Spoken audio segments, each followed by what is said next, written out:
Pilipinas, magandang umaga po sa inyo lahat. 11 ho ng Setyembre, eto na ho, umpisa na ho ang sumbungan e investigahan. Eto ho yung nag-iisang pambansang sumbungan, hashtag ipabitag mo bago ang lahat. Special thanks muna ho dito sa mga public service partner ho namin. Kilalanin. Mula noon hanggang ngayon, nananatiling katuwang ng bitag si Mr. Chito Chavez ng Tinapayan Festival sa pagtulong sa ating mga kababayan. Nagpapasalamat ang hashtag ipabitag mo sa kanilang mga libreng special breads na ipinamamahagi sa mga nagrereklamo sa Bitag Action Center. Tinapayan Festival, ang tinapay ng Maynila. Nagpapasalamat ang hashtag ipabitag mo sa Max Mango, libreng refreshments at shakes para sa mga nagrereklamo sa Bitag Action Center. Salamat kay Miss Giselle Quiñones sa pagsuporta sa advokasya ng hashtag ipabitag mo. Max Mango, your perfect thirst quencher. Ang aming advokasya, tugisin ho yung mga abusado. Iba't ibang mukha po ng mga pang-aabuso at panloloko. Kaya meron hong hashtag ipabitag mo. Alas 8 ng umaga, bukas na po yung aming Action Center hanggang alas 3 ng hapon. Matatagpuan ho kami sa 102 Timog Avenue, sa Ritual Center, 102 Timog Avenue, Quezon City. Lahat po ng mga problemang partikular sa pang-aabuso, panloloko, ay kapabayaan nino man hinalal o inappoint, ay mabilis po ipabitag nyo, ipatulfo nyo. Dahil ang aming serbisyo, tulong tatak, tulfo. Ako po si Ben Tulfo. Ito po ay hashtag ipabitag mo. Ngayon sa pambansang sumbungan ni Ben Tulfo, hashtag ipabitag mo. Construction worker maraming hinaing sa kumpanya dahil reklamador daw sinuspindi na sa trabaho. Truck na tumaob sa expressway ipinatutubos ng isang towing company sa halagang 325,000. Mamas boy na ama ipinabitag na. Misis, hirap na hirap ng humingi ng sustento para sa anak nila. Ang lahat ng yan, iimbestigahan at aaksyonan sa hashtag ipabitag mo. Construction worker lead man mula sa kumpanya ng EEI Corporation dumulog sa hashtag ipabitag mo. Ito ho'y hindi raw makatarungan para sa kanyang pinataho na 16-day suspension dahil lang sa reklamo niya sa kumpanya. Maganda siguro alamin natin yung detalye ng kanyang sumbong. Panoorin. Nagtatrabaho po ako sa EI Corporation bilang site lead man. Nasuspindi po ako dahil daw po sa offense na nagawa ko. Gaya ng hindi pagsunod sa kanila. Yung suspension ko po, binaba po noong August 26. Tapos nung kalaunan po, pagpasok ko ng Lunes, hinold na po ako ng gwardiya dahil daw po na suspindi na po ako. Hindi na po ako pinapapasok. Saka binanggit pa dun sa mga kasamaan ko, pagbalik ko raw, saka na daw ako tatanggalin sa trabaho. Sir Ben, gusto ko po sana na pagbayarin sila dun sa 16 days na suspension po sa akin. Kapanganak lang ng asawa ko, wala po kami mapagkuhanan. Ako lang po inaasahan ng pamilya ko po. Tapos ganito po yung ginawa nila sa akin. Hindi man lang po nila ako binigyan ng chance kahit kakunting panahon para makaipon. Tapos yun po, pinagkaisahan po nila ako. Ang sumbong, iimbestigahan at aaksyonan sa hashtag ipabitag mo. Live sa studio, kasama natin ngayon si Jose Laureto, nagrareklamong construction worker, ipinatulfo ang kanyang, ipinabitag po ang kanyang kumpanyang pinagtatrabahuan, 5 buwan sa construction site bilang lead man si Jose sa EEI Corporation. Nagkaroon daw siya ng mga offenses dahil ito ho'y naging dahilan ng kanyang 16-day suspension. At hindi sumang-ayon si Jose sa mga offenses niya kaya na-issuehan ng memo at notice na hindi niya daw ito pinarmahan.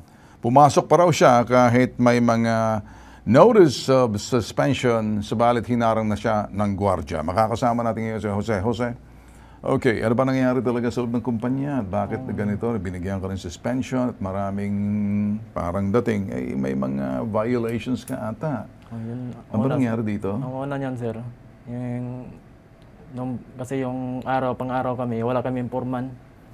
Okay. Tapos ang nagdadala sa amin itong supervisor po. Mm-hmm. Tapos yung pag-uutos niya po sa amin, medyo mali naman po, kaya hindi ko po sinusunod, sir. Mali. Mali yung supervisor. Oo. Yung Kasi yung tao po sa akin po naglilikramo dahil madidisgrasya lang daw po sila dahil dalawa lang sila gumagawa doon pag check up ng forma. So, ang supervisor mo, hindi mo sinunod kasi nagreklamo yung mga kasamahan mo? Opo. Sa akin po sila naglilikramo, Sa'yo sir. nagreklamo? Tapos yung mga material... Okay, sige, bagong lahat.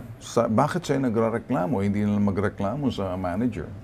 Kaya nga po, sir, yung mga mali doon, sir, hindi nila pinipicturan para ma-report sa manager, para alam ng manager kung anong kakulangan doon sa taas. Kasi yung manager, sir, mula nung pagdating ko dyan, hindi po siya umakyat. So, maliban dyan, ano pa ang mga reklamo, yung mga offenses na mga nagawa mo kung bakit? 5 buwan ka pa lang sa trabaho? Opo, sir, galing pa po ako ng Mindanao. Okay.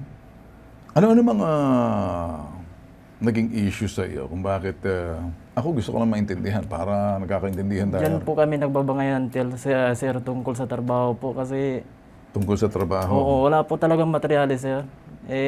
Yung mga tao, kasi mga bulok-bulok na napinulik, yung mga plywood, pinagtsagaan lang po namin para yung area matapos.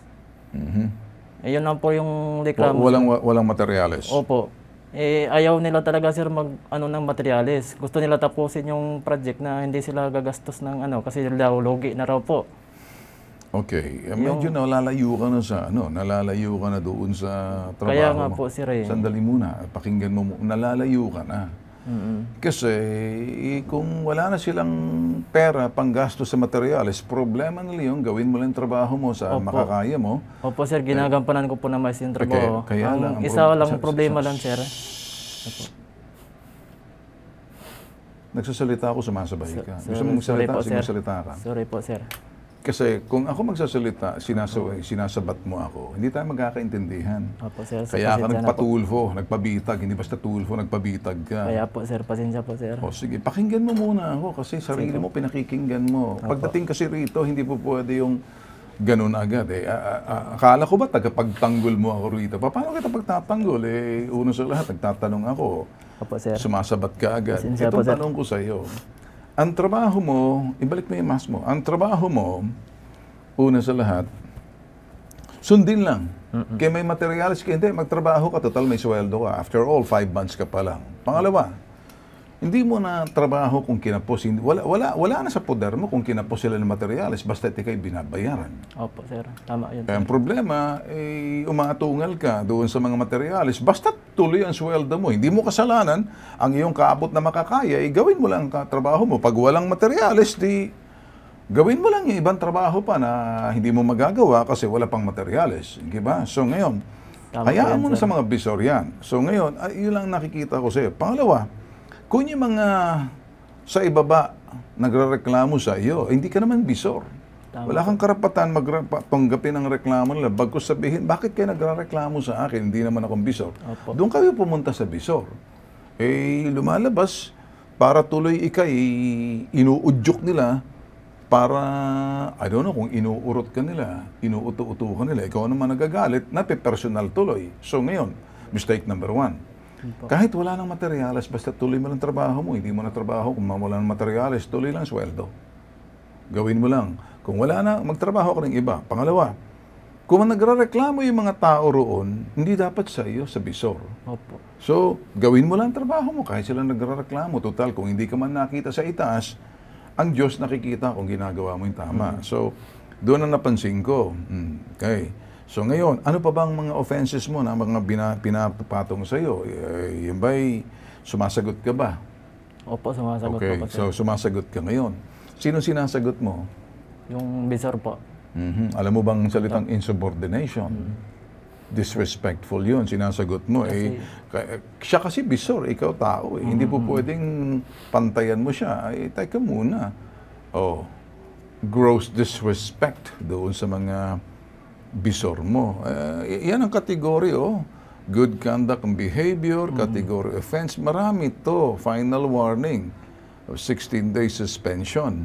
So para sa akin, boss, hindi mo pinarmahan yan. Opo. May karapatan ka, huwag pumirma. So may karapatan din sila, huwag kang pilitin. Pero may karapatan din sila, huwag ka nang pabalikin. Kasi kung kino-contest mo yan, pumunta ka ng labor. Sa akin, pumunta ka sa akin, tinitingnan ko lang kung ano yung tama o mali. Sa parting to, ayaw kong sabihin tama ka o mali. Gusto kong isipin mo na bagay na kung ano yung nakikita mo, kung ano yung tama, nakipag-usap ka sa akin, di ba? So, sa palagay mo kaya, tama ka o mali sila? O mali sila o tama ka? Mali po sir kasi yung... Hindi, so mali sila. Opo, kasi Alright, yung... mali sila. Ano po, yung abandon of work na sinasabi, nagpaalam naman po ako sa foreman, sir, pwede mo po na tawagan yung foreman para... Nagpaalam ka. Pinayagan ka na ba ang foreman? Opo, kasi yung foreman po yung in charge sa amin, sir. Kasi So, pinayagan ka ng foreman? Oo. Ano ba sinasabi Supervise. sa'yo? Ilang beses ka na umalis? Yun lang po. Yun lang? Oo. Alright. Sigurado ka, wala ka ng iba na... Opo, yun lang po. Galing kang Mindanao.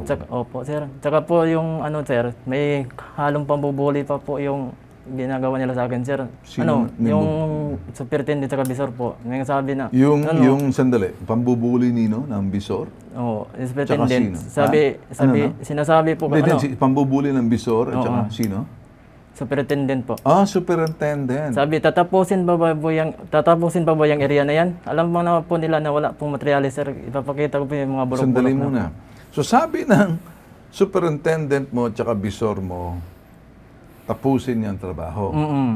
Kaya lang, hindi mo na tinapos. Kasi sinabi mo, walang materyales.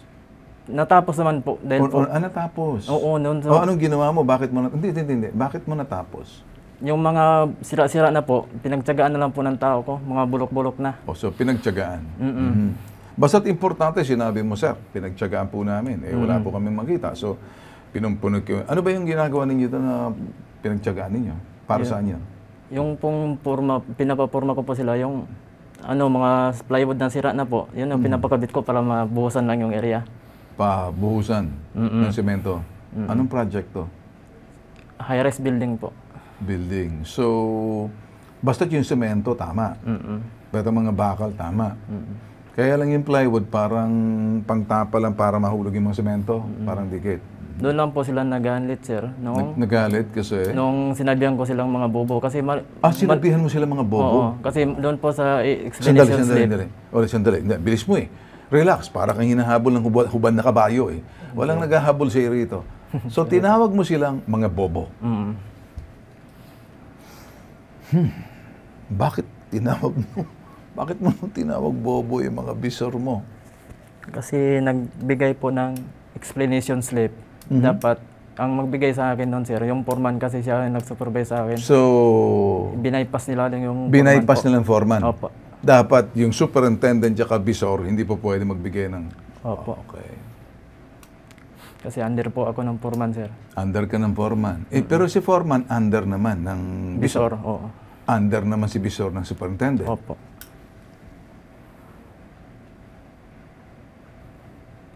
Kaya, anong project ng high-rise building to? Anong mga saan to? dyan sa po, may Boni, banda. May Boni. Oo. May bandang Boni. Ano yun? Makati? Boni pala yun. Hindi mo na yun. Okay. Sa Boni Avenue. Boni Mandaluyong. Mukhang maganda naman ang mga building niyan. Ano ba? Ano yung gawang plywood ba yan? Gusto mo sabihin? Hindi naman siguro. Pinolik. Ha? Pinolik board. Okay. So, okay naman pala. Wala naman pala problema dyan. Magaganda naman yung high-rise. Hindi Ba't tingin mo dyan? Mahinang klase? Malayo po kasi malayo po sir. Hindi natin makita sa malapitan. Malayo. Sinabihan mong bobo, yung kasi binaypass yung foreman mo. Dapat yung si supervisor, binigay kay foreman. Opo. Si superintendent, binigay kay supervisor, binigay kay foreman dapat. Tapos binigay sa'yo. Ang ginawa, dinerecho sila sa'yo. Dumiretso po sa akin, sir.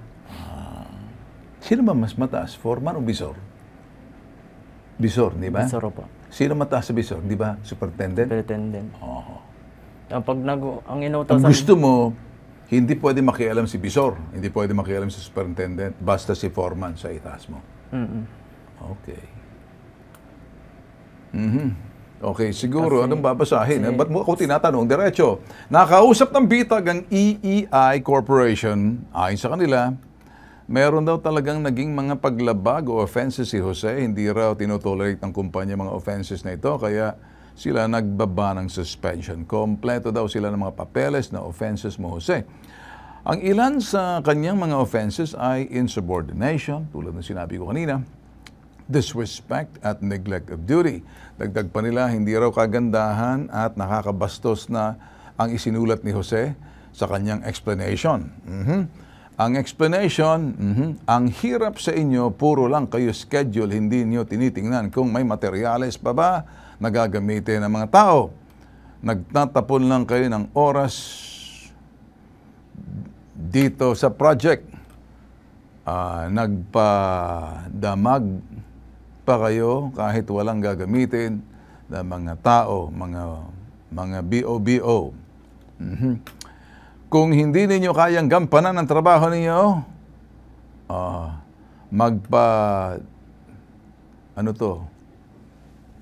magpa-demote. Sino bang susulat nito? Mukhang may pagka-BOBO rin. Na kung kayo, hindi niya i-demote nyo na lang ako para wala kayong sakit sa ulo. Ako pa, namumroblema kung saan kukuha ng plywood na gagamitin ng tao. At saka nagpaalam ako kay Foreman bago umalis, kahit tanungin niyo pa si Foreman, lubos na sumusuway sa inyo. Lubos na sumusuway. Akala ko lubos na nagpapasalamat. Sumusuway po. Sumusuway. Okay. Jose Laureto. Okay. Galing mo sumulat eh. Ngayon ako na lubos nagpapasalamat, di ba? Lubos na gumagalang. Dito, lubos na sumusuway. Pag ganito, Jose, ano bang trabaho sa Mindanao? Ano bang ginagawa sa Mindanao? Construction din po. Construction. Oo. Gusto ko na po, i-demove na lang po ako, sir. Sinuspindi pa ako eh. Kasi mahirap pa kayo samahan po dyan sa taas, Okay, sir. ganito na lang. Hindi kaya ganito. Ano bang trabaho mo sa Mindanao? Carpenter, mason din po. Ikaw ba'y nagsasaka? Opo. Nagsasaka ka? Nagsasaka din. Ano mga sinasaka mo? Mais, saging lang po doon sa amin, sir. At saka ano pa? Sa palagay mo kayo, pag nagsaka ka, dikit sa lupa, mas maliwalas ang tingin mo dahil agrikultura, nakikita mo na mabuhay mga halaman, hindi mo pwedeng murahin at hindi kakasasa yung halaman, di ba? O mga mais, di ba? Kahit na medyo bansot yung mais, hindi mo pwedeng murahin kasi hindi naman sasagot sa iyo. Nag-i-enjoy ka ba sa trabaho mo? Diyan po, sir. Hindi, sir. Hindi. Pang-pitong project ko na. Hindi na lang ako nakaranas, sir, na Oo. kahit... Mahal mo ba ang pagiging sa Mindanao? Okay ba sa'yo? Hindi po, sir, kasi...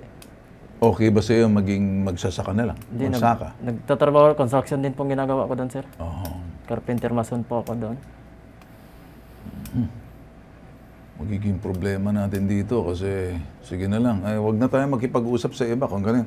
Okay, sige, ganito na lang. Ako magsasabi sa iyo, diretso, total. Ako una, para total, nagpatulfo ka, nagpabitag ka. Ako si Ben Tulfo, nagpatulfo ka. Wag na natin tawagan kung sino, ako nang bahala rito. Kulit nyo eh. Kung sino-sino pinakikita nyo sa harapan ko. Ayaw ko na nga eh, diretso lang dito. Ako na magsasabi sa iyo, bilang payong kapatid na lang to dahil nagpatulfo ka eh, nagpabitag ka eh, nagpa-hashtag ipabitag mo yung, pinabibitag mo yung kumpanya. Mayroon akong sasabihin sa iyo para medyo mag-iiwan ako ng bagay na karunungan at kaalaman. Kaalaman at karunungan. Una, pag tayo namamasukan, gumalang tayo sa nakakataas sa atin. Right? Pag ikay nangangamuhan, hindi tayo pwedeng sumabat sa amo natin, maliban na lamang pag sinasaktan na tayo, iniinsulto na tayo, binabastos na tayo, pwede mo lang alisan, pwede ka naman magdemanda. Pero pag yung sinagot mo, mga bobo, tinawag mo, at saka yung sulat mo, lubos na sumusuway sa inyo. Abay, teka muna, ngayon lang ako nakarinig na yan. Ang alam ko kasi, lubos na gumagalang. lubos na nagpapasalamat. Di ba, Ben Tulfo? Ganun ako. Pero dito, lubos na sumusuway. Eh, parang ang dating talagang defiance, pagsuway eh. Kasi po, sir, kaya sinusuway ko, sir, kasi madidisgrasya po yung mga tao, sir. Dito naglilikramo so, sa akin. ngayon, tagapagtanggol ka na ng mga tao. Hindi ka naman boss nila eh. Hindi po, sir, kasi mahirap po yung... Ganito na lang, Jose. Sir. Kinig ka sa akin. Hindi ako makipagtalo. Lumapit ka sa akin. Hindi mo magugustuhan sasabihin ko sa iyo. Naawa ko sa iyo. Siguro baguhin muna natin sarili natin. Huwag mo munang baguhin yung ibang tao. Bago mo sila baguhin, tumingin ka muna sa sarili mo. Kasi, At ang gusto ko makita, aminin mo may problema ka. opo, sir. Huwag kang tumingin sa iba para sila pipintasan mo. Bago ka tumingin sa kanila, tumingin ka muna sa iyo. May problema ka. Bago ka tumingin sa bakuran ng iba, tumingin ka muna sa bakuran mo kung okay ba. Bago ka magbitiw ng salita na hindi maganda, harapin mo sa salamin, murahin mo ang sarili mo kung ano nakikita mo sa salamin. Opo. Kasi yung sa salamin, ikaw yun. Mapapahamak ka. Hindi ka masasaya, magiging masaya. Magiging miserable ka sa buhay mo. Kahit saan ka pupunta nito, paano ba kita matutulungan? Sige nga. Ako kasi tagapagtanggol ako ng mga taong inabuso dito sa parting to. Parang ang hirap kitang pagtanggol kasi sa bandang dulo. Nakita mo, sinabi mo rito. Ang sinabi mo na rito, lubos na sumusuway. Kasi doon, sir, sa na yun, time na yun, pagka... Alam mo ba, pag sinulat mo, nakasulat na yun. Hindi at least pag sinabi mo, nawawala sa ere. Ang sinusulat mo, nakasulat, ebidensya yan eh. Yan. Disrespectful yan. Yung mga sagot mo, yung tema ng iyong sagot, binasa lang natin base doon sa sinulat mo sa papel. Pinapapaliwanag ka kung bakit ganito. Nang tuwirang ka, nang hahamon ka, hinahamon mo sila. Huwag ganun. Kung mahal mo ang pamilya mo, kailangan mo ng trabaho, huwag ka maghanap ng makakaaway. Hindi hanap buhay ang hinahanap mo. Hanap away. Hanap buhay para mabuhay. Hindi hanap away. Yun po kasi yung nakikita ko sa kanila, sir, So nakikita mo sa kanila, ano Opo, kaya pag sanang- nakikita rin nila sa iyo may mali ka? Opo. Ay, yun po yung nakikita ko sa kanila, sir, pag nag-uutos sila, umaga pa lang po, dapat imi-meeting yung tao, tapos magdadasal bago magsimula sa trabaho. Wala pong pakisuyo, sir, kaya ang mga tao po, nadidisgrasya palagi. Okay. Ganito na lang, ano? Wala kang maling nakikita sa ginawa mo. Tama. Kung mali naman po ako doon sa sinabi ko, sir, pero nadala lang po ako, sir. Depressed lang po ako dahil po pinipressure po nila ako palagi, sir, tungkol sa trabaho. Di, Man lang naman five po. months ka pa lang nagtatrabaho, wala ka pang isang buwan. Bago-bago mo pa lang eh. Wala ka pa sa probationary period na 6 months eh. Diyan lang po, sir, bago Okay, pa ganito lang, Jose. Hindi na kita ko pahihiritin, ano? Opo. Huwag mo sasayangin ang oras ko. Opo, sir. Salamat, sir. Binigyan kita ng pagkakataon, sa dami-dami mga tao, inupo kita rito.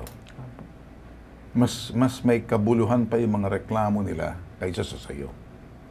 Mas nakakaawa sila sa ginagawa mo. Sa iyo, pagsuway, paglaba, pag-away. Sabi ko, hanap buhay, hindi hanap away. Hindi ka naghahanap buhay. Gawin mo lang ang trabaho nila. Kasi pag nangamuhan ka, hindi ka yung amo, hindi ka yung boss. Baliktad ang mundo. Gusto mo maging amo, sila tauhan mo, mali ata. Alam mo, mas maganda para ikaw maging amo, magtanim ka. Sir. Magsaka ka na lang. Huwag ka na mangamuhan. Makakaaway ka lagi kasi lagi kang may nakikitang mali. Para kang nakikita, mali ang mundong nakikita mo. Kawawa ka naman eh. Payong kapatid na to, si Bitag na magsasabi siya, diretsahan, unfiltered ko na sasabihin sa ito. Magmuni-muni ka muna dito sa parting to, sinalang kita.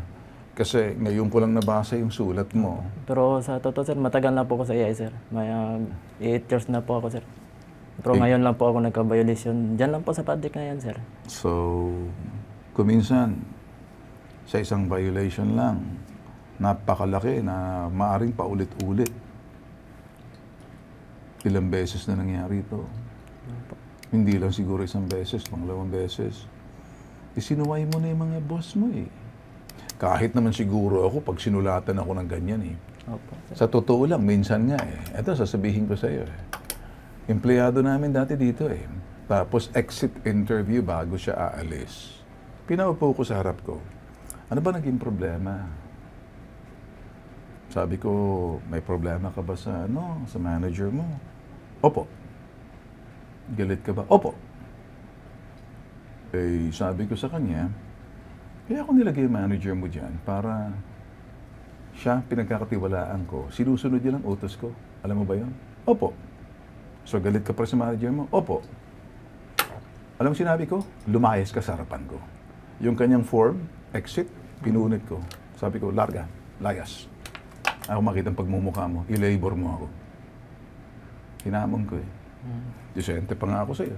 Siguro kung akong ginanan mo, kukunin ko yung papel na yun, susubo ko sa bibig mo eh.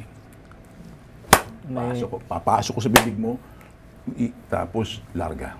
Yun po yung makinig ka. Sir. Kung ako yung ginawa mo, ganyan ang gagawin ko sa'yo. Sir, yung... Tama na. Sorry Alright? po. Hindi ka talaga tumatanggap, ano? Hindi tayo Yung pwede magkasundo. Foreman ko po, Ganito sir. na lang, ano? Yung foreman ko po, sir. Tama. Witness Eto po, nag-iisip. Sa baba tayo mag-usap, ha? Kulang ka pa, ha? Nakukulangan ka, usap tayo sa baba. Eto po, nag-iisang pambansang subungan, serbisyo, tulong, may tatak. Tatak Tulfo, yung tigre. Alam namin kung ano yung tama pag nangatuwiran ka.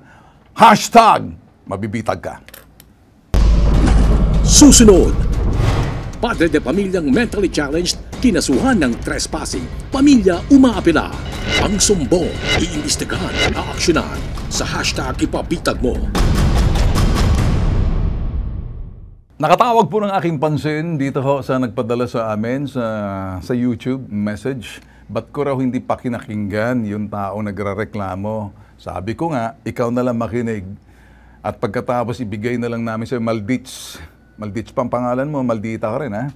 Ibibigay namin sa yung cellphone number ng tao para mag-usap kayong dalawa. Baka magkasundo kayong pareho kayo. Kami po rito, pag wala po kaming no-nonsense po kami sa Bitag, hindi kami rito pa-epal, hindi kami rito yung mga entertainment. Straight to the point kami rito. Pag mali, mali. Pag tama, tama. Pag tatanggol namin. Pag mali, hindi na namin pinakikinggan.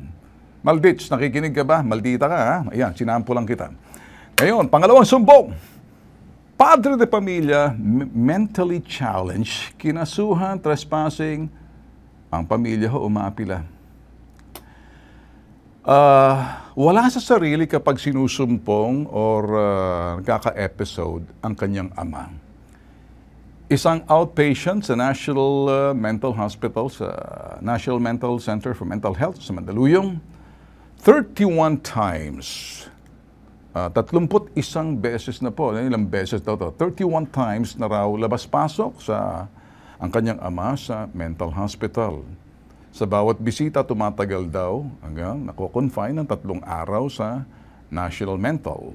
Ngayon, ang findings daw ng doktor ng kanyang ama ay depression. Subalit, isang araw natagpuan ng kanyang ama sa loob ng isang private property na pagmamay-ari daw ng isang pulis. At may hawak pa raw ng baril ang kanyang ama. Kaya, eto ngayon, ang detalye ng sumbong. Inilapit po sa atin ang kanyang ama dahil ang kanyang ama kasalukuyan sa BJMP na hindi ba dapat sa loob ng BJMP sa may Bikutan or sa Quezon City ba to? Dapat siguro makita siguro to dito baka sa halip na BJMP yan dapat sa mental. Baka naman kinakailangan to ng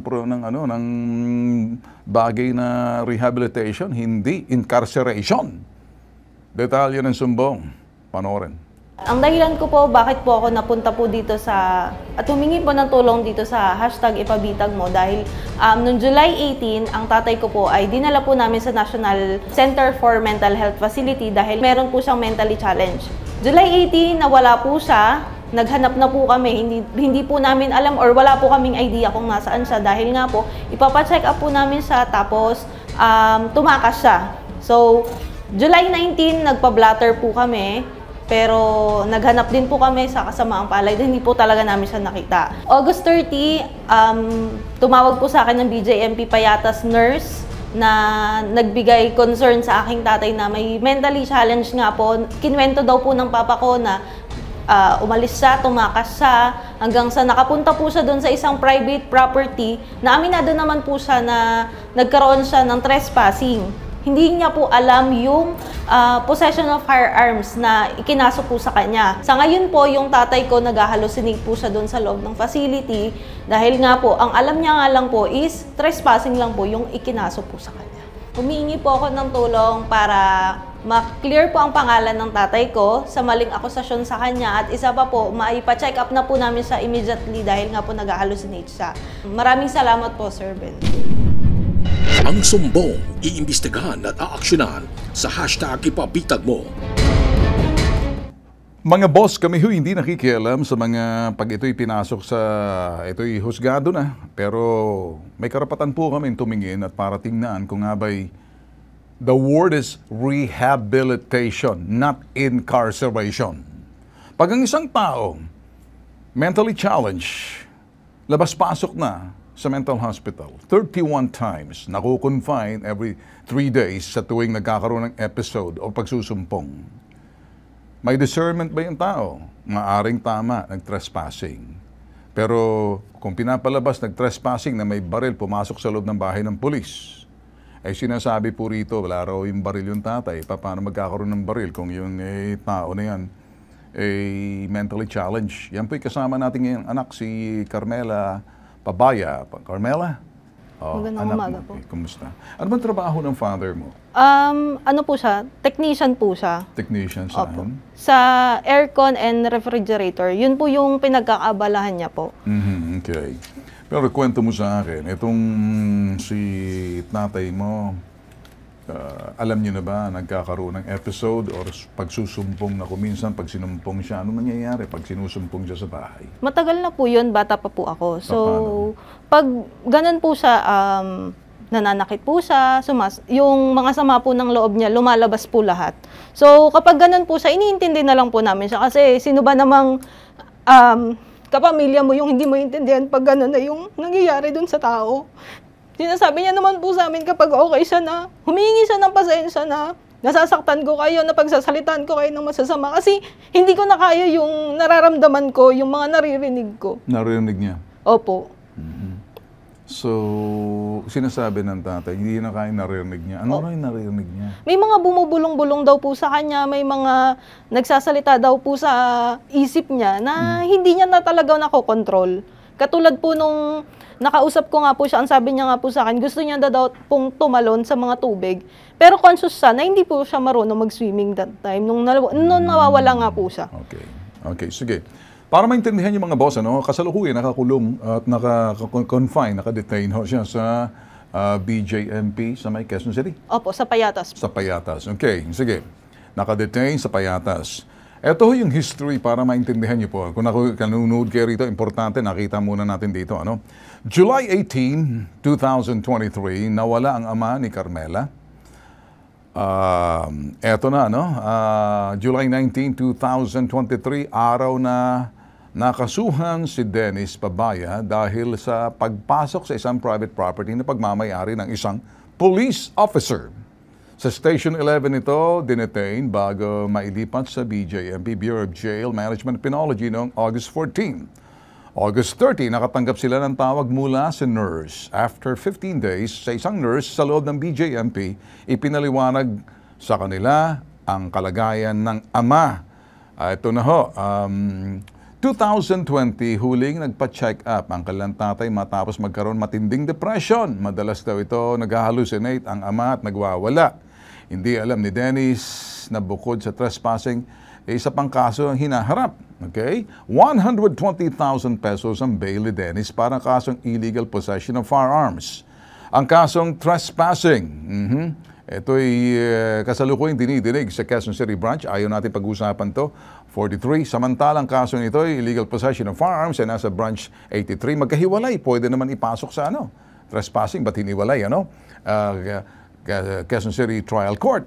And 31 times na 31 times na napabalik-balik sa mental facility. Again, inuulit po natin, unfiltered po ako rito. Kaya po kami nilalapitan dahil #ibabitag mo. Meron pong kami karapatan na magsabi po ng mga bagay na dapat malaman po ni naman.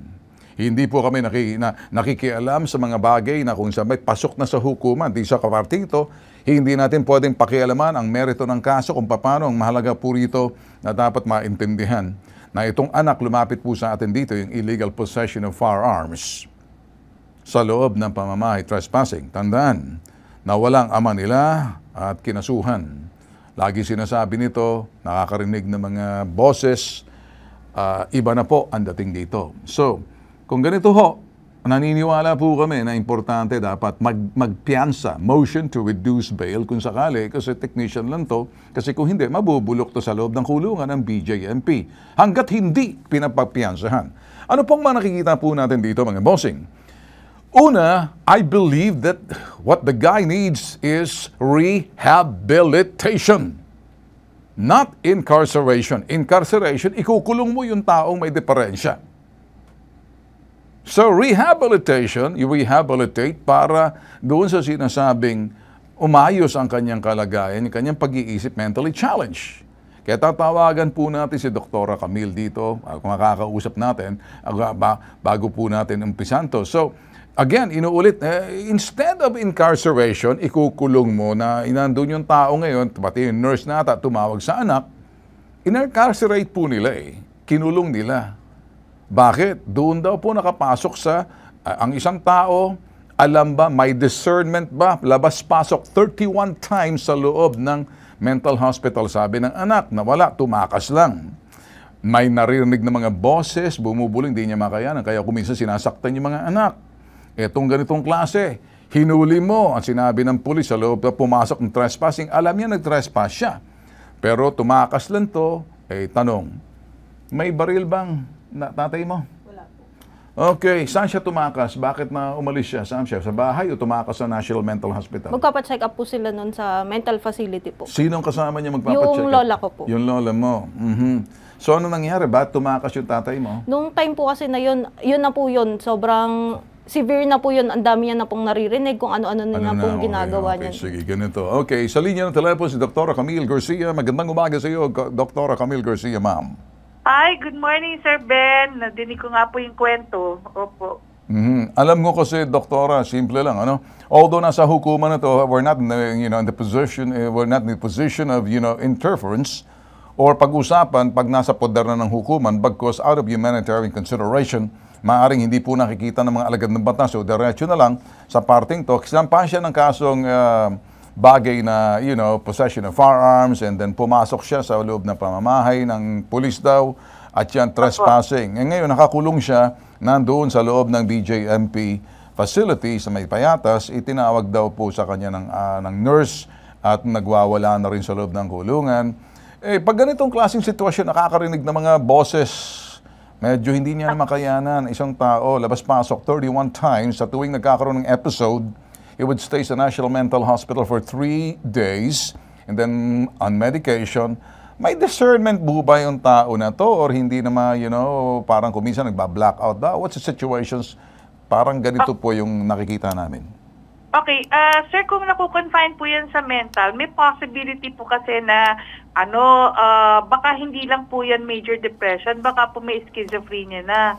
Pag may schizophrenia po yung pasyente, talagang mental disorder po yun na merong hallucinations, meron din pong sinasabi na hindi lang po visual or auditory hallucinations, baka may delusions. Kaya po, yan, talagang tantamount to saying na pwedeng kung hindi saktan yung sarili, manakit ng ibang tao, tapos wala pa pong medication, talaga pong sinusumpong na yan.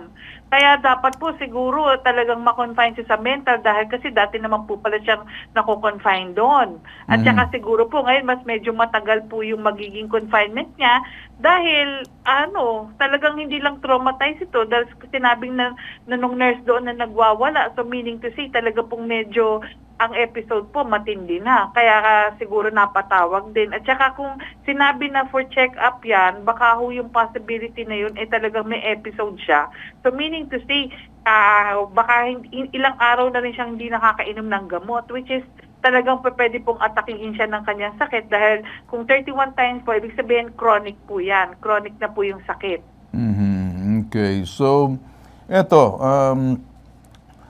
ang sa akin lang, may discernment ba yung tao? Alam niya bang ginagawa niya? Actually, sir, hindi.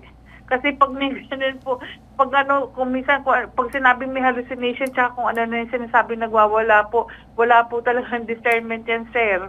Dahil pag may atake po ng gano'n, yung sinasabing hallucination tsaka may delusion po, sa isang schizophrenic patient, baka all the time po wala po yung discernment. Kaya lang po, pwede lang po manageable yung kanyang behavior, pero actually the discernment per se, wala po talaga. Hindi, kumbaga nawawala sa sarili, wala siyang sa tamang pag-iisip at hindi niya kaya magdedesisyon. Tama? Opo. Okay. Opo, kaya po talagang pwedeng yung mga sinasabi pong mga simptomas o yung pong sinasabi na pagwawala na gano'n, automatic hindi na po tungkol sa yan, yung sa pagkakakulong niya, talagang wala na po siya sa kanyang sarili. Okay.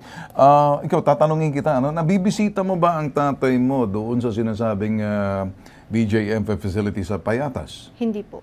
Bakit daw? Non-contact visitation daw po, sir. Non-contact visitation, what does it means? Bakit ganon? Hindi ba dapat may sa family para makita ang kalagayan? I mean, out of you being a clinical psychologist and normally on cases like this, tama ba? Pwede bang non-contact visitation? He needs to have siguro specialist para masuri siya.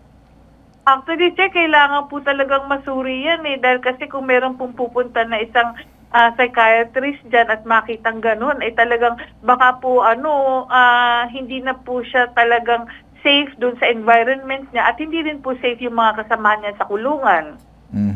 Okay. Baka isolated to, kaya ay pakita. Pwede rin po at sana wag lang pong masaktan dahil kasi siyempre po pag nagwawala baka akala nila ibang klaseng pagwawala yan, hindi po nila alam na wala po sa katinoan yan, sana naman po hindi po talaga nasaktan yung ating yung tao po na yan. Ano kinakailangan, sa pakikitungo or pag-aaruga o anumang bagay sa kapareho nito, ano dapat gawin ng pamilya pag ganitong situations? Ikaw advice na lang. Let's say kung nakita ka. Sir, alam niyo, yung mga usually po, may mga pasyente kaming nakukulong din na ganyan. After po na kung makapagpiansa man po, talaga pong sinasabi na kailangan po for possible admission yan sa isang mental institution Hindi po, kasi alam nga po nila na talagang hindi po kakayanin niya na pumunta sa hearing, lalo pa po nasa ganyang klaseng sitwasyon. So talaga pong dapat po, may pwede sabihin na pagkatapos po na siya ay kung sakasakali makapagpiansa or talaga pong magawa ng paraan, didiretso po siya sa isang institusyon. Yun po yung mas nararapat na gawin para kung maibigay yung karampatang gamot at saka yung supposed to be na assessment talaga kasi baka mamaya yung pong dating iniinom niyang gamot kailangan mas may karagdagang gamot na dahil sa sitwasyon na talaga nagwawala po siya ngayon. Ang problema, pag hinarap mo ito sa judge, hindi niya alam kung anong gagawin niya, hindi niya alam, sigurado hindi makakausap na maayos to. Opo, hindi po talaga makakausap na maayos yan. Kaya nga po mas maigi nga po na talagang imbis na siya ay madala sa kulungan, madala po siya sa isang mental institution, lalo pat alam naman ng pamilya. At meron din naman po sigurong siya ay record na ilang beses na po siyang nakapapasok sa mental. So, hindi siya kinakailangan sa sinasabing incarceration bagkus. Hindi po. Pag ganito, saan dapat siya? Talagang kailangan po talaga. Meron naman po kasi ward sa mental yung pong tinatawag na forensic, yung pong sinasabi kung talagang may criminally charged itong pasyente. Pero kung sakasakali po, may proper assessment pa rin kasi baka mamaya po talagang nag-exacerbate po o lumalala po yung kanyang sitwasyon. Kaya alam po ng mga doktor doon kung saan pong pabilid siya dapat ilagay. Okay. Alam niyo, Dr. Camille, kami nagpapasalamat sa inyo dahil napapaliwanag niyo yung mga komplikadong bagay, nagiging pasimple lang para nagkakaintindihan po tayo rito. Nadadagdagan ng kaalaman sa pamamagitan ng kapresenta ng isang bagay. Kapareho nito, hindi kaso, bagkos for informational, educational, as well as lahat na po na dapat malaman ni Juan de la Cruz. Through you being a clinical psychologist, nagpapasalamat po kami, Dr. Camille. Maraming salamat po sa tiwala, sir. Okay. Thank you rin po. Okay, thank you. Okay, ganito lang gagawin natin. wala tayong ibang gagawin kundi gagawa tayo ng hakbang na susulat doon sa BJMP. Pagkatapos sigurado papasok ditong eksperto out of humanitarian consideration. Kinakailangan natin dito maintindihan ng facility director, kung sino man in charge ng facility na yan. Hindi po pwedeng non-visitation contact. He needs to be, dapat ito masilip para masuri. At hindi may forensic na mga doctors na pakita kung nga ba'y behavior nito, makakasakit. At hindi mo naman pwedeng iharap sa judge yan dahil wala sa sarili. Kaya siguro, kinukulong nila. At in the meantime, pag hindi nakapagpiansa yan, lalong lalala sa loob. So, titingnan natin, magagawa natin, kukuha tayo ng mga advice sa mga dalubhasa. Ito po nag-iisang pambansang sumbungan. Kaya po niya ipinatulfo, ipinabitag, hindi basta tulfo. O po sabihin, tulfo sa parting to. Gagawa na lang po kami out of humanitarian consideration. Again, hindi po kami nanghihimasok sa mga bagay na sa loob na ng hukuman. Saklaw na po yan. Pero dito sa parting to, hindi po rehabilitation through ito'y confinement into a sanitarium. Not incarceration through, sinasabi po natin, a jail such as sa BJMP niyan. Gagawa tayo ng paraan mamaya. Susubukan natin mga hakbang na ating magagawa. Dahil lang nag-iisang pambansang sumbungan, yung serbisyo, tulong, at yung estilo may tatak. Tatak, tulfo. Hindi basta tulfo. Bitag. Kaya nga ho, hashtag ipabitag mo. Susunod! Truck na tumaob sa expressway, ipinatutubos ng isang towing company sa halagang 325,000. Ang sumbong, iimbestigahan at aaksyonan sa hashtag ipabitag mo. Ito yung sumbong na tumaob na truck sa expressway. Ipinatutubos at pinatubos po ng isang towing company sa halagang 325,000 pesos. Ganon, totoo mo lang. Yung truck ng lalalaman ng mga produktong nahulog daw sa expressway, sa may, hindi naman nahulog sa gilid, sa may gutter sa gilid, ano? Dahil isang linggo nang nakahambalang at eyesore sa daan. Yung bandahilan, kaya medyo 325,000 pesos. Presyo ng pagtotow ng kanilang truck umabot sa 325,000 pesos dahil nakahambalang, dahil eyesore. Ano kinalaman noon? Dapat Tiplex yung magsasabi niyan. Paano raw ito babayaran ng kumpanya? Na-aksidente nga, hindi naman sinasadya. Nahulog ka din, nahulog, nasadsad ka doon sa may gutter. Detalye ng sumbong, maganda'y panoorin. Ako po si Celestino Sabado Jr., coordinator ng Mayalan Logistics. At ako po ay lumapit sa hashtag ipabitag mo upang ireklamo ang AJS Motor Shop Towing Services Incorporated dahil sinisingil po kami ng overprice sa paghila po ng aming truck. Kasi po noong August 20, 2023, nahulog po ang aming truck sa Tiplex Tarlac Expressway. At ito po ay hihilain ni AJS Towing Services gamit ang 2 crane. At ang binigay po na estimation ng AJS Towing Services sa 2 crane ay 325,000. At ito ay kailangan naming bayaran upang mailabas po ang aming truck at makuha po ito sa madaling panahon. Kami ay humihingi sa kanila ng permission na kung pwede po, ang crane na gagamitin na lang sana ay ang aming nahanap sa Nueva Vizcaya na nagkakahalaga po ito ng 50,000. Pero hindi po pumayag ang AJS Towing Motor Shop Services na kami ang mag-crane sa aming truck. Ang gusto lang po namin mangyari ay maipababa ang aming babayaran upang ito'y aming makuha at matubos dahil hindi po ito kayang bayaran ng aming company. Ang sumbong, iimbestigahan at aaksyonan sa hashtag ipabitag mo.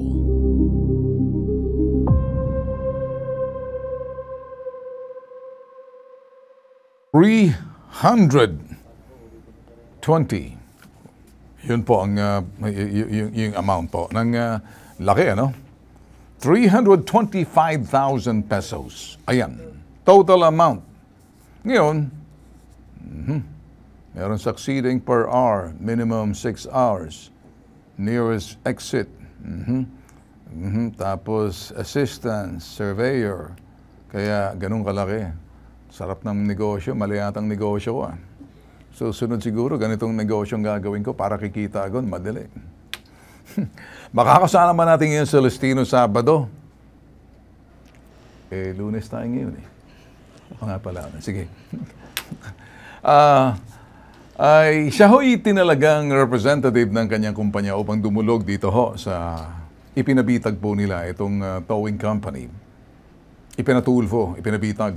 Magandang araw sa iyo, Celestino. Magandang araw, Sir Ben.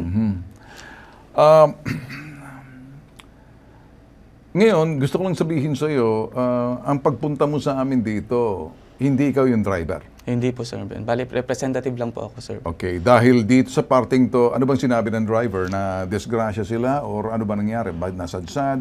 Kwento mo, anong sinabi ng driver ninyo? Bali po ang sabi sa akin ng driver po, habang binabagtas po nila yung Tarlac Expressway T-Plex, may mabilis daw po na high ace van sa likod po nila.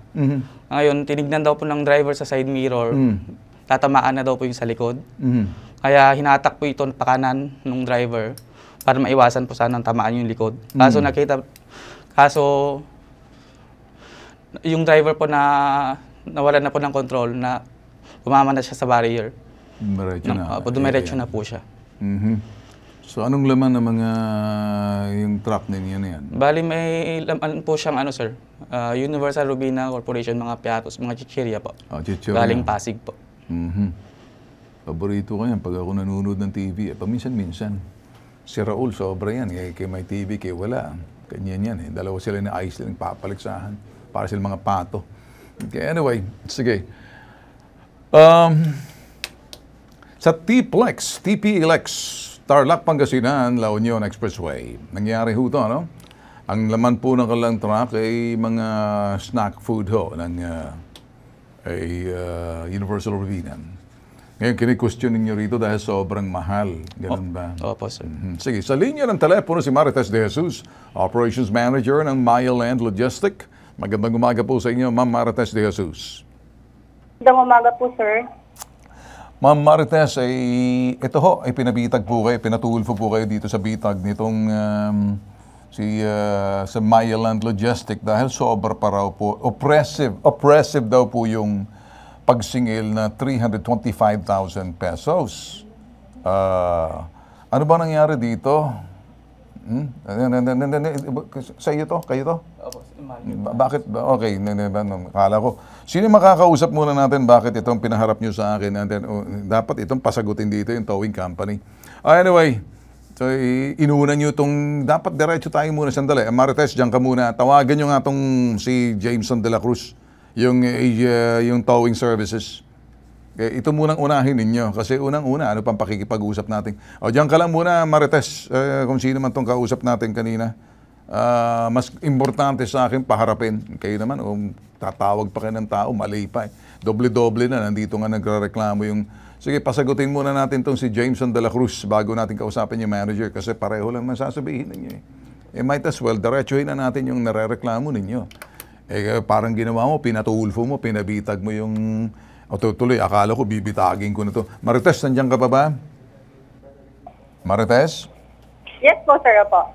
Gusto mong bitagin kita? Hindi naman ikaw dapat. Sige, akala ko may bibitagin na ako. Hindi naman pala ikaw.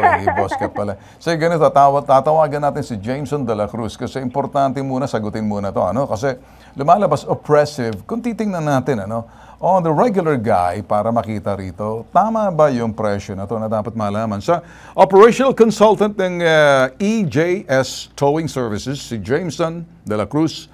Mr. Jameson de la Cruz, magandang umaga sa iyo, sir. Sir, magandang umaga po. Alright, sir, kaya po, naka-live po tayo ngayon sa IBC TV 13 tsaka sa CLTV 36. Ganun din po sa aming ito'y digital YouTube TV channel. Kahit saan parte ng mundo, abot po tayo sa Bitag Official. Sir, inireklamo po yung inyong kumpanya nitong Maya Land Logistic na may lamang snack food na iniiwasan lang daw po nila na aksidente, hindi naman sinasadya. Masyado raw pong mahal, parang oppressive daw yung dating ng sinasabing charge na umabot po ng 325,000 pesos para mato kasi aksidente po sila na may iniwasan lang. Ano po yung sagot po ninyo rito? Bakit masyadong mahal, sir? Yes, sir. Good morning po. Una sa lahat, Sir Tulpo. Yes, sir. Bali, nangyari po, sir, kasi yung during retrieval po kasi, ang mga ginamit po ng mga makinarya is yung mga yung crane. Crane, Opo, 2 crane po ang ginamit sa pag-retrieval po sa kanya. Okay. Opo. Yung crane na po yan, ang ano po niyan, mobilization po niya, ang pinaka-fee po niya, medyo may kamahalan din po. Opo. Bali, doon po sa sa crane na ginamit sa kanya, yung mobilization pa lang po is 100,000 na po ang isa. Bakit kinakailangan po ng 2 crane? Hindi man muna kung akin lang, well, it's maybe a layman's analysis para sa akin po. Di dapat kinuha muna yung mga laman po pagkatapos niyan. Hindi naman siguro mahirap na 1 crane lang. Bakit 2 crane? Unless kung may mga laman sa loob, hindi naman mabigat siguro yan. Wala na. So, nawala na. So, parang lumalabas, sir, yung 2 crane ginamit, hindi ba? Parang 2 crane. Magkanong 1 crane na paggamit yan? Para di ba kaya ng 1 crane lang yan, sir? Hindi naman yung malaking-malaki yan. Parang trailer na lang yan Tama? Opo. So, kung titingnan nyo, sir, parang trailer lang yan Parang lalagyan lang nilagyan mo lang ng gulong, pero kung titingnan mo, parang trailer lang yan, sir. Hindi naman heavy yan na dapat kinakailang gano'n kalaki. O kita mo, butas na nga ganyan sa gilid Parang aluminum lang yan Ang siguro, papabigat lang yung chassis niyan at saka gulong. Hindi masyado mabigat yan, kaya ng 1 trailer. Bakit gano'n kalaki, sir? Bakit 2 crane ang gamit? Sir, bali, upon assessment po kasi ng operator ng crane po, medyo may kalayuan po kasi sa karsada, yung yung truck niya. Kapag habang humahaba po kasi yung crane na yan, yung boom crane na po, is lalo dapat yung tamang bigat niya makuha lang po. Mabigat po ba chassis lang naman siguro ang kabigatan niya, tsaka gulong. Pero kung titingnan mo, walang laman po yung yung kaya yan yung ginagawang lang yan, trailer lang yan Kumbaga, aluminum lang yan hindi naman bakal yan Yes, sir. Opo, tama po. Hindi ba? Tapos po, sir, may kalayuan po siya doon sa pinaglalagyan po ng crane natin. Okay. Opo. So, may kalayuan sa pinaglalagyan ng crane. So, anong ibig sabihin yan? So, dahil may kalayuan, so magkano pong bawat 1 crane? Ang 1 crane po, sir, ang mobilization po niya is 100,000 po, sir. So, 2 crane ang ginamit nyo? Yes, sir. Opo. So, 100,000 times 2, 100K, say 200K na. 200K na po. Doon pa lang po. Hindi ba masyadong oppressive na po ito, sir? Actually, In the first, kaya na po ng 1 crane lang yan? Kung titingnan po natin. Kasi hindi naman po bakal yan na makikita mo, kinakailangan mo ng mga crane. And these are simpleng chassis lang naman yan kumbaga, patatayuin mo lang yan, tapos pwede nang hilain po yan. Pero pag yung parang 2 crane, masyadong sobra ata, sir, hindi ba? Masyado naman sigurong overacting tayo yan. Hindi naman po, sir. Bali, ang napag-usapan po kasi dyan, sir. Sinong napag-usapan? Sinong kausap nyo? Bali, yung yung operator po nila, na si Mr. Lance. Sino naman yung operator nila? Yung Mayaland? Lance Lacerna. Sino si Lance Lacerna? Yung... kumbaga, in-outsource ninyo yan, parang kuna ng crane. Opo, in-outsource po namin yung crane. Alright. Bago ninyo ginawa po yan, sir, tinanong nyo ba muna yung itong Mayaland na logistic na ito yung gagastusin nila? Opo. Aware naman po sila doon sa gagastusin. Alright, sige. Aware daw kayo sa gagastusin? Totoo ba? Yes, sir. Aware naman po kami, sir. So, anong sinabi ninyo nang aware pala kayo? Ba't ka nagreklamo ngayon? Kaya nga, sir, kami na maghanap ng kami na lang sana yung gusto nyo? mag-crane. Crane. Ngayon may nahanap po kasi kami sa Nueva Vizcaya, sir. Layo naman noon, Sus Mario Joseph. Baka abutin tayo ng siyam-siyam niyan. Baka sira lahat ng kalsadang dadaanan ng crane. Di sa may nahanap po kami doon, sir. Kung meron ka nahanap, dito malapit lang dyan. Sa may mga subi ko, malapit-lapit. Yun nga sana, sir, kung ano po.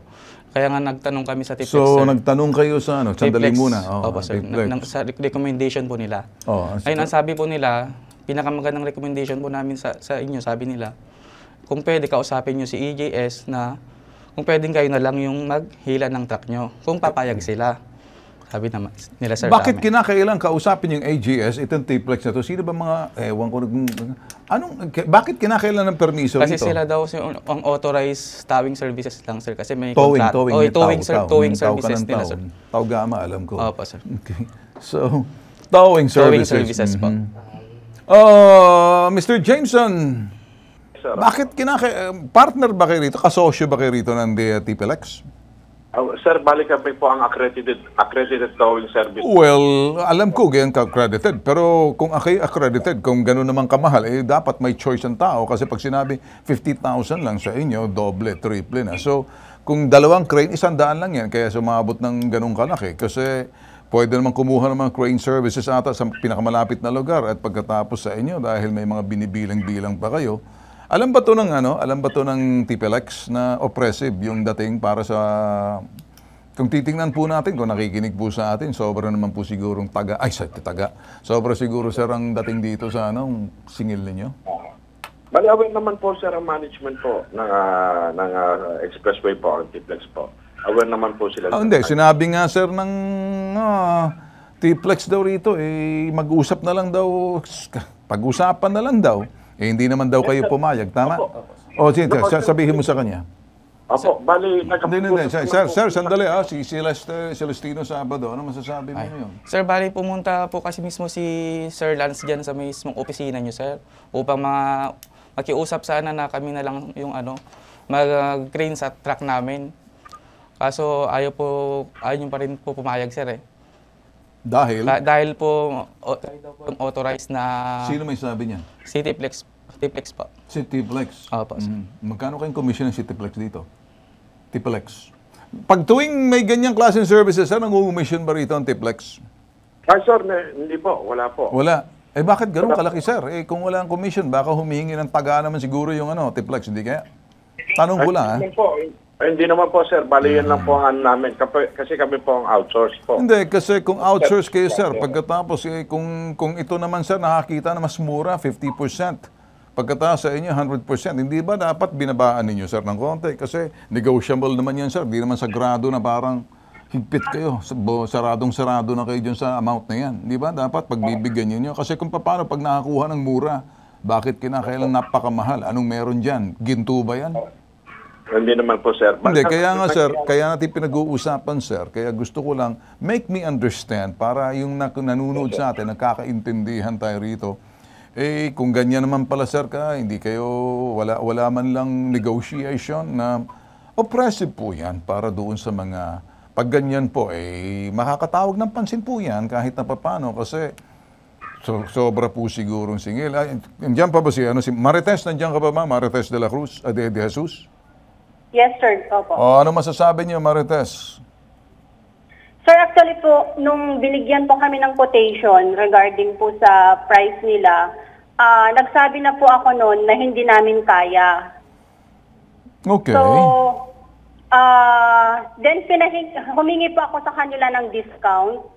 Ang binigay lang po sa aming discount is 5,000. Sir, narinig niyo?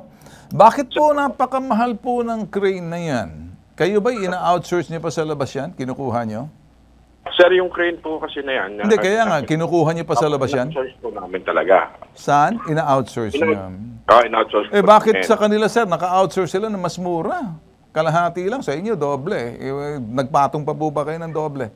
Ng parang doble. Kasi kung sila po mismo, ako po, sorry kung ganito po ako magsalita, kasi wala po akong preno rito. Si Ben Tulfo po to, ipinabitag po ang inyong company, ipinatulfo po kayo. Ako naman, I have to defend these people from the abuses and excesses, if not exorbitant or oppressive amount na kapareho nito, kahit na po sila negosyo. Alam niyo naman po kasi, sir, may iba't ibang mukha ang pang-abuso, kahit sino naman po, sir, kung ganito, humihingi po sila ng parang, nakakita po sila sa labas na, ano bang meron dyan sa pinagkuhanan ninyo? Bakit sila nakakuha ng 50,000 pesos lang? Bawat crane, sa inyo, 100 agad. So, doble. So, sir, Yes, sir. nabooking po kayo doon. Kasi kung ganun na lang, sir, kukuha na lang. Sana kahit siguro 75,000 na lang siguro. Oh. Sobra sir, nagdoble kayo eh. Baka mamaya yung 25,000 kinuha ng Tiplex, hindi kaya? Hindi po. Yun kasi ang binubulong sa akin ni Raul. Si Raul po kasi ang aking consultant, sir. Tsaka si, consultant pagdating sa mga crane at tsaka si Ray. Magagaling po sila dyan pagdating po sa mga paghahanap ng mga ganitong klaseng logistics. Sir, ganito. Opo. So, babayaran po nila yung services. Sobra ay... Ano pong gagawin ninyo ngayon, sir? Parang nahihirapan po sila. Anti-business po kayo siguro, sir. No, sir. Sir, explain ko lang po yung pangyayari. Ano po? About doon sa negotiation, sir, binigyan po namin sila ng more than a week na mag-decide po regarding doon sa retrieval na gagawin. Hindi, kasi sir, nakahanap daw sila, sir, ng mas mura. Ayaw nyo repayagan. No, sir, kasi doon po sa kami lang po kasi ang accredited towing. Well, kung sakali kayo ang accredited towing, idinaan na lang po siguro sa inyo para may everybody happy, ng morsyento na lang po kayo siguro, at least mura pa. Hindi naman po ganun ang pakiusap nila sa amin. Marites, nandiyan ka ba? Marites? Yes po, opo. Hindi raw pong ganung pakiusap kasi makukuha naman pala sa magandang pakiusap. Mukhang hindi daw ata kayo magandang kausap. Sir, actually nakipag-usap po kami sa kanila na kasi ang sabi po sa amin ng towing, pwede nyo silang kausapin na kayo ang mag-provide ng crane provided sila ang mag-tow from site to storage kasi sila lang ang accredited, sabi nila. Okay. Pero siyempre yung mga kausap po namin na outsource namin na train operators po, siyempre gusto rin po nila na meron pong approval from them na magbibigay po kami ng sarili naming crane. So, pero wala po silang binigay sa amin na go signal na okay, sige, sa inyo yung crane, kami ang magtutow. Yun naman, Mr. Jameson, sinagot po kayo ng manager mismo ng ito. Ito sila operational consultant. I'm sorry. Ito yung si Marites. Siya po yung mismo, yan ang Mayaland. Pinag-uusapan dito. Paano ba to, Mr. Jameson? Kasi parang hindi nyo man sila binigyan ng pagkakataon pwede sila mag-outsource din para naman siguro yung crane towing na lang kayo para medyo, pati ba naman crane, pinakialaman ninyo kung towing. Hindi ba towing, hinihilaan nyo lang, pero pag yung dating sa mga sinasabing retrieval or di kaya paggamit ng crane, bakit kailangan dumaan sa inyo? Ano bang meron dyan? Ito yun, sir. Bali, may kontrata po kasi kami sa Tiplex. Okay. Regarding sa mga retrieval, if ever po... Wala pong problema, sir, sa inyong kontrata. Wala pong umaagaw dyan. I think, sir, the word is oppressive. Okay, sir. The word is oppressive. Ibig sabihin ng oppressive, sir, exorbitant.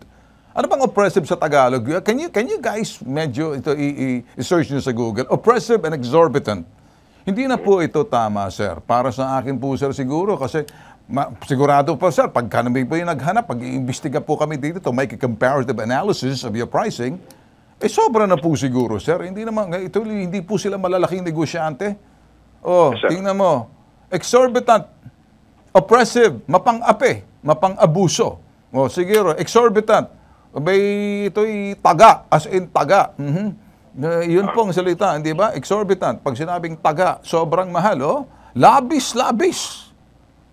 Hindi na po tama to, sir. Kasi, sigurado, sir, kami nakikinig sa atin dito ngayon ng mga crane, matatawa lang po sa presyuhan dito, sir. Opo. So, kayo po, sir, medyo nawawala na po kayo ng medyo kumpiyansa sa sagot ninyo sa akin. Ano pong magagawa natin dito, sir, para mapag-ayos namin kayo na hindi naman po siguro tinataga ng husto itong mga maliit na negosyante? Nabubuhay lang po sila sa negosyo. Suportahan po natin sila. Negosyo rin po kayo. Pero ayoko po sigurado rito na meron pong nalalamangan na negosyo sa negosyo para po nakakatulong sa komunidad. Ang tanong, wag lang po magtagaan, wag lang po labis-labis, wag lang po mapang-abuso na yung oppressive na po ang dating. Yes, sir. Wala naman po kasi gano'n, sir, na hindi naman po namin sila tinataga. Pwede ba, sir, pwede ba kayo mag-usap na lang na hindi na kami makikialam na medyo everybody happy? Bali, FIA ko na lang, sir, ganito po, ang eksaktong price po namin sa kanila. Sir, ganito na lang, hindi na ako makikialam dahil baka sabihin ko, mag-usap na lang po kayo, sir, in such a way, wag na natin pag-usapan sa ere, sir. Okay? Yes, sir. I don't want to talk about it because it's a business. Maybe you can sit down again and then look at it and then siguro from there, wag na natin, i-private na po natin kasi negosyo ko iyo, sir. Ayoko naman masira. Sa akin lang, sir, nagkakamali kung minsan tayo, kung minsan nagkakaroon tayo ng slight oversight sa mga decisions natin. Gawin lang po natin siguro everybody happy in this kind of business. Di ba, sir? Opo. Okay, Marites, nandiyan ka ba? Yes po, sir. Are you amenable to that? Okay ka ba na mag-usap na lang siguro muna kayo? Opo. Okay na sa inyo.